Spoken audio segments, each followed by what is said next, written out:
Welcome! In front of me I have Yamay SW022 watch, and I'm gonna show you how to change the language on this watch. Before we start, if you want to change the language on this watch, your watch needs to be paired with a phone via the OnlyFit application.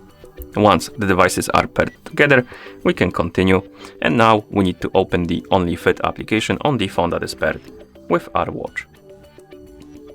Once you open the app, you should see the home page.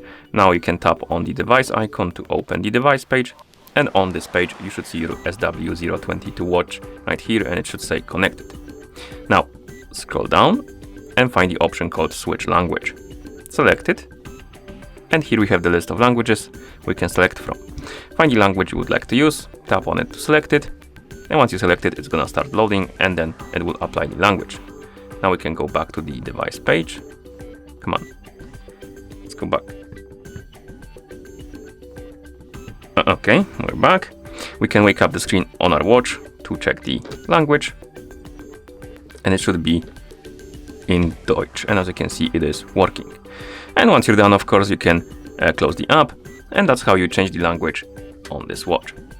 Thank you for watching. If you found this video helpful, please consider subscribing to our channel and leaving the like on the video.